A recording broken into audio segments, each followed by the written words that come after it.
So this tutorial is going to be about puffs and pugs. So a puff is usually circular um, uh, graphic on the front of a magazine. Usually looks a bit like a sticker. It's almost like a sticker's been put on the front cover. And I want to add one here in this area here. Very simple to do in Affinity Photo. We're going to start with a shape, and the shapes are down here. By default it'll be on the rectangle tool, but if I click and hold, I can choose all sorts of different shapes, and your puffs don't have to be circular. I'm going to do a simple circular one, and that's the ellipse tool. Now when we draw an ellipse, I want mine to be a perfect circle, so I'm going to hold down the shift key to make sure that when I draw my ellipse, it's a perfect circle. That's about the right sort of size. Oops. Command and Z to undo. Took my finger off the shift key too soon. There we go. So we've drawn an ellipse. If we go back to the move tool, we can position it where we want it to be. At the moment it's white, and you can see that here it says the fill of the shape is white and the stroke is black. Well, I don't want a stroke at all. I don't want an outline, so I'm going to click on this button here and choose no outline. So now there's no outline. And for the color, I think I'm going to choose the yellow again. So I'm going to come to fill and use my color dropper, drag it to this color here to make sure it's exactly the same one, and then click on it. So now I've got a circle which is exactly the right color. It's the same color as all the other. Might line it up with the margin there like that. And now we want to be able to type inside it. So now I'm going to use the frame text tool, and I'm going to click and drag,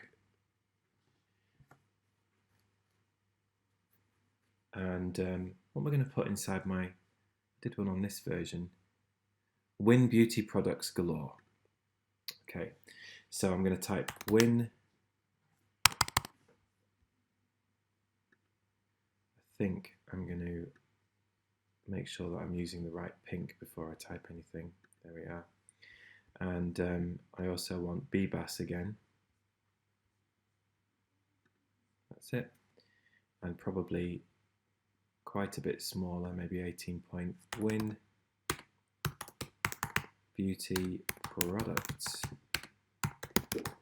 Galore. Now that doesn't look great. I need it to be centered like that, and I also want it to be a center a line to the center like that. So now I can expand the size of my frame. Remember, I'm not, when I'm dragging, I'm not changing the size of the text. I'm just changing the size of the frame that the text is inside, and I can make the text a little bit bigger than that. Maybe that. Yep, that kind of works.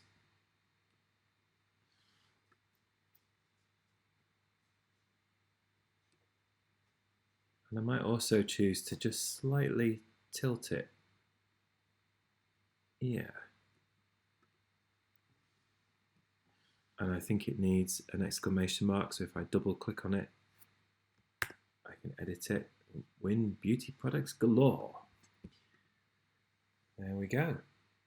Another thing to be aware of is if I click on this circle, at the moment, if I go to my layers here, my layers tab, it's showing as being normal, which means that it's just an opaque color that won't let anything through underneath. But I can change that, and there are different options such as screen, which means that, I don't know if you can see that, but we can actually see her hair underneath the yellow. That's quite nice.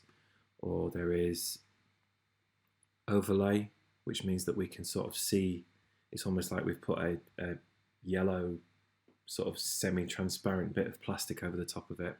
So it's worth just experimenting with layer styles. I'm going to stick with normal though, I think. That will do. So this is starting to look more like a magazine now, and the next tutorial is going to be about adding a secondary image. See you in that one.